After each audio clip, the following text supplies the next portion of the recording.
This is the New York City FC Pregame Live. Tonight, New York City heads back on the road to take on the New England Revolution. And now, here are your hosts, Glenn Crooks and Roberto Abramowitz.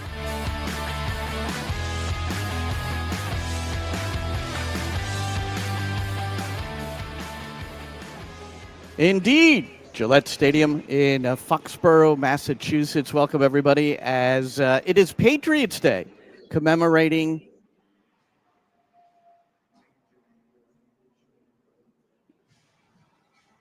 Patriots Day is commemorating the battles of Lexington and Concord in 1775, and today's the actual anniversary of those battles.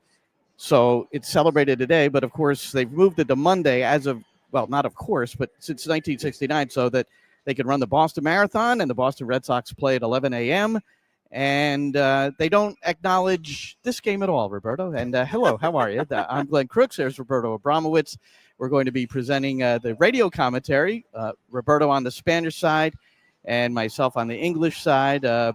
Great to have you with us as we prepare for this game in this facility, which is otherwise known as the New England Patriots home, along with the New England Revolution, but also the home of a lot of youth soccer. So, Roberto, before the game, there was a bevy of activity of youth players, and we saw them around the hotel, and the field was just caked with youth players, which I suppose that's the advantage of having artificial turf. You can do things like that. Yeah, exactly, and not worry about ruining the field. So, so they had, instead of going, side to side, they were just going back and forth on the, from one sideline to the other sideline, and they had, I don't know, probably about 12 games going at the same time. So it was fun to see all the youth players out there. I hope a lot of them stuck around to watch this game. They're expecting. They are. They are. Yeah, many of them are anyway. Yeah, they're expecting around between 20 and 25,000 people for the game here tonight, which I believe would be their highest attendance of the season. And reason being, it's gorgeous. The weather is absolutely perfect at 76 degrees. Yeah, it was a nice day to sit out and work and just enjoy the atmosphere. If you've never been in this part of the state of Massachusetts, where you have Gillette Stadium, they have this place called Patriots Place. That's where a lot of people gather. It's like a huge mall area. Roberto and I bowled when we came last year. We did not bowl this year. I declined the invitation. I had to prep, man. I had work to do. Yeah, no, you didn't. Well, hey, let's before we get into the New England game, Roberto, let's talk a little bit about last week, where New York City beats Philadelphia. Well, I suppose the first thing we should say is that there are two games completed already, including the marquee game of the weekend. It was the last two unbeaten teams in MLS, and Inter Miami still unbeaten. Kramaski scored a wonderful goal. Just a stunning diving header. From Vigant, the fullback on the right. Just beautiful service, a sacrificial header, and gets it past the keeper. And the other Patrick Schulte, and 1-0 is the final, and that's at lower.com field. No, it was not at lower.com field. Excuse me, it wasn't at lower.com field. That's the other part of the story, is that they took that game away from Columbus, and they moved it to Cleveland, and it was at Huntington. So do you think that played a role in them losing? Field. Well, I don't know if it played a role in them losing or not, but I mean, they did do that. But they did get they didn't fill the stadium, but they got over 60,000. So it is the largest crowd ever for a soccer game in Cleveland. So Messi's drawn the largest crowd here at Gillette Stadium. He's drawn the largest crowd pretty much at Soldier Field most recently. Yes. In a 0-0 draw. Chicago Fire have not won a home game yet. 3 draws they've played to. And Chris Sakonis, he'll be part of our broadcast team tonight as 60,194? No, 60,640. All right. 614. Over 60,000, as Roberto said. So there's proof of it at that game today. So at Chris Sakonis on the English side of the broadcast, our coverage begins at 7:15, along with Roberto on the Spanish side on the New York City FC network, which is nycfc.com/radio. It's the NYCFC app and the TuneIn app. And we fully expect you to sync our audio with any of the video that you see. Okay, that's an expectation here from the old guys. Now, this game today. We're going to get to it in a minute because we've got to review Philadelphia. It's a 1-0 win, and Alonso Martinez does it again. Here's how it sounded on the English side of the broadcast. Here's a long service out of the back. Martinez beats the keeper, and it's an open goal, and it's New York City with a 1-0 lead. Andrew Rick came well out of his goal. Alonso Martinez easily beat him to the ball and just tapped it around the keeper and just gently, with the inside of his right foot, put it into the goal. The angle was becoming more and more acute as he let it run, but no problem for Alonso Martinez with his 5th of the season, and New York City in the 56th minute lead Philadelphia 1-0. This is just a ball played into space for Mitja Ilinic, isn't it? It's not played to a man, it's just played in behind the defence, and Alonso Martinez pounces. And what did Phil Wedden tell us before the game? What do young goalkeepers struggle with? Decision making. 19 years old and probably shouldn't have come out of his area. So I'm surprised, Glenn, disappointed in you that you did not say that he came out ricklessly. Well, I don't think that's funny. How about that? I did.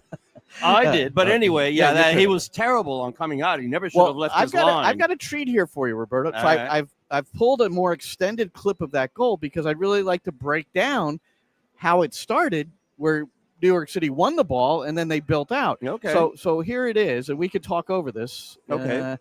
So here, originally, it's Philadelphia on the ball, and this is Vasilev, and he gets a one-on-one against Kevin O'Toole. So O'Toole should get credit for denying the service, and then it's just Maxi Morales always involved. That was originally Alonso Martinez, who had checked really deep back into the midfield, and now look where he goes, off the Ilinic service. And there was unbalance at the back. It was really a disastrous defensive shape for Philadelphia on this. If you're going to leave Martinez like that, that's why Andrew Rick might be slightly perturbed.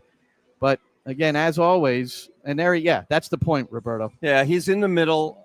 You could see him asking for the ball and basically pointing into space. Just put it there. And what a great pass by Ilinic. And then Keaton Parks always with a positive pass. That's what he does. Ilinic lifts his head, sees what Martinez wants, and just throws it into space, as Matty Lawrence described on the goal. It's just a pass into space. And Martinez ran on it. And the minute he had it, I said, he's going to beat the keeper, which he did. And then it was so slow. I mean, he just slowly deposited the ball. Yeah, and it seemed, at the moment I'm describing it on the Spanish broadcast, it just seemed eternal. But obviously it had enough pace to be able to get to the line and pass the line before the defender could get there. And he knew what he was doing. Yeah, always. As always. And he's a cool customer. And that's part of what I talked about with head coach Pascal Janssen. The full interview coming up on the pregame show at 7:15. But this is what he had to say about Martinez. I'm reluctant to bring him up every pregame show, but he's a guy that's producing 5 goals in 7 matches. He's an interesting guy. I mean, from my getting to know him a little bit, we can't really speak too much to each other. He doesn't know much English. I don't know much Spanish. I don't know any Spanish. But he seems very, not just confident, but cool. It doesn't appear like things get to him mentally. Do you assess it the same way? That's a good observation, and I can confirm that in the short amount of time that I've been working with him and gotten to know him a little bit. Alonso is a special character. He's a very humble person, hard-working number 9, open for more than you think as a number 9, because usually number 9s could be really focused on outcome only, but he's very interested and very keen to learn how he can influence his outcome to get better numbers. And that is something that is very, very interesting to see in his development. Yeah, and I love the fact that he's just looking to figure out how he can create more opportunities for himself. But most of the time it's based on pace. Let's face it. I mean, I think if we think back to a majority of his goals or the times he's been able to draw penalties. So he's got a really impressive record, Roberto. So he's scored in 5 straight home matches. That was a home game. All 5 goals this year that he scored, he's got 5 on the season, have been in the second half.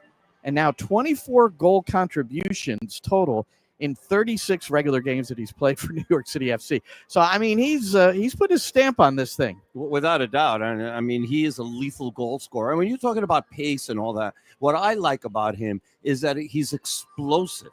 And so even if it's in a short space and the ball is fed correctly, he's going to be able to beat a defender to the ball. He'll beat most defenders to the ball because he's just quicker than they are. And he normally gets his shots on target. So, and there was one ball that he came across and then he put it across. I think it was Roberto who got there just a little bit late. Yeah. And that was another situation that he created in the game.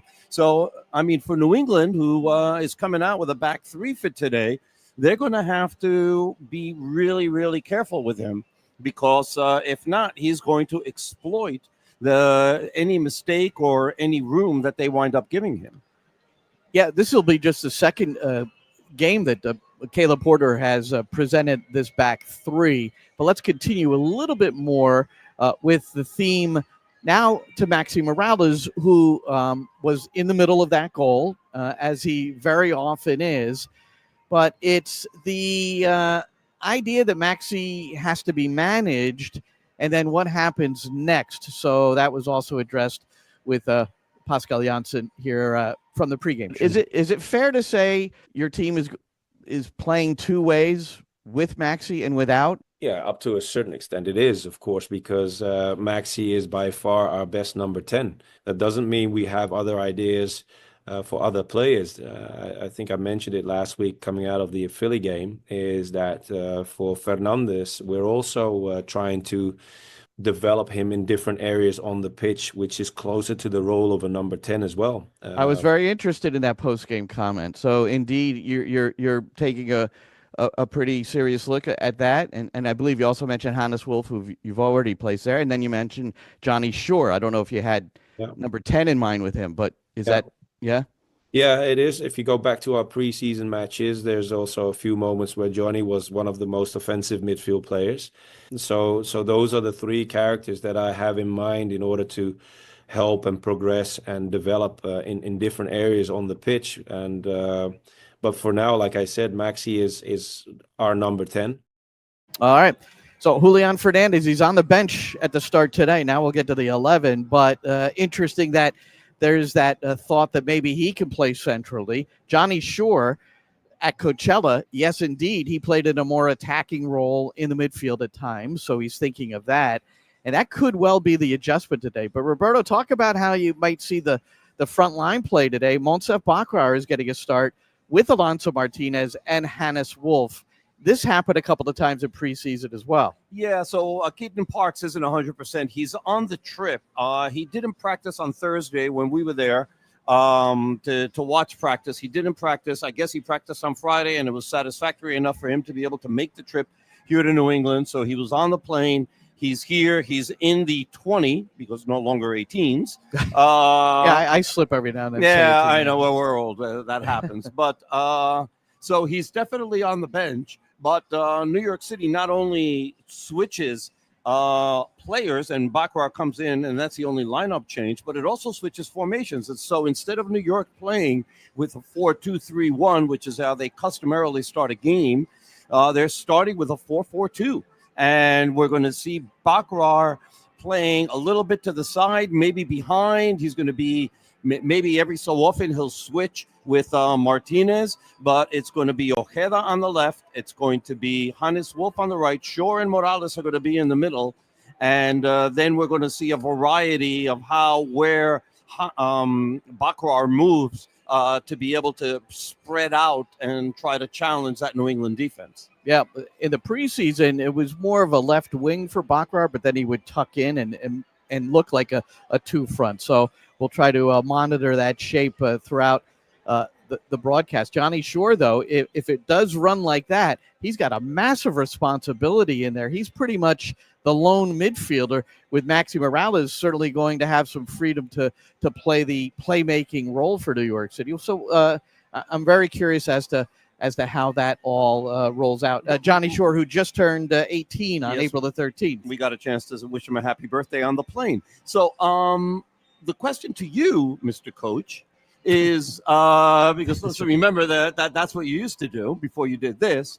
And many more years than I've done this. Yes, that's but go true. ahead. All right. But okay, so obviously there's one guy you got to stop on New England. That's right. There's one guy. It's Carlos Gil. Carlos Gil has 3 goals. The only other goal they've scored is Thiago Martins on a own goal. Now, New England has not been able to score an open play goal unless you count the Thiago Martins own goal. That is their only open play goal. He's got 2 penalty kicks and a free kick goal. He's got 3 of the 4 goals. Remarkable, scored. Amazing, incredible, astonishing, so dreadful. Yes, there's a lot of other words. I went with the nice ones first, though. Yeah, I can't. that's true. It's almost. It's hard to comprehend that through 7 matches, not a single goal through the run of play. Except And for I'm the not, own goal. well, yeah. I'm not counting the Martins goal. But go ahead. Okay, so the question is, you know how dangerous Carlos Gil is because he could set up people. Leo Campana comes back tonight, and he's going to start for the first time, I believe, for the first time this season. So the question is, how do you make sure that Carlos Gil doesn't kill you? Well, for Campana, this will be his 4th start and 5th appearance. Okay. He was injured for 3 games and did not play, and he came back as a reserve last week. And that win down at Mercedes-Benz 1-0. And this is an overall series, Roberto, that's tied up at 10 wins apiece plus 6 draws. New York City outside of MLS play, U.S. Open Cup, Leagues Cup, and the playoff game that was played here, Eastern Conference semifinals. Yeah, semifinals. Yeah, all New York City victories. So, but in the regular season, 10 and then 10 you also and 6. Right, and then you also have Leagues Cup from last year, and New York City came here and won on penalty kicks. Right. So Leagues Cup, U.S. Open Cup, and MLS Cup playoffs, but MLS regular season. So the other thing is earlier this year, and it was at Yankee Stadium, we talked about the Thiago Martins own goal a couple of times. Now, that was the opening goal. Now, New York City's down 1-0. They come back. Julian Fernandez equalizes and then end up winning the game 2-1, which was an important home victory for New York City, coupled with an Orlando City victory at home. And they were off to a good start at home. Coming into this game in 10th place in the East, while New England is in 12th. It's a massive game for New England because 6 of their next 8 games are on the road. They have to win at home. Hey, I wanted to play this from Micha Ilinic. You asked him a question, so he's back in the starting 11.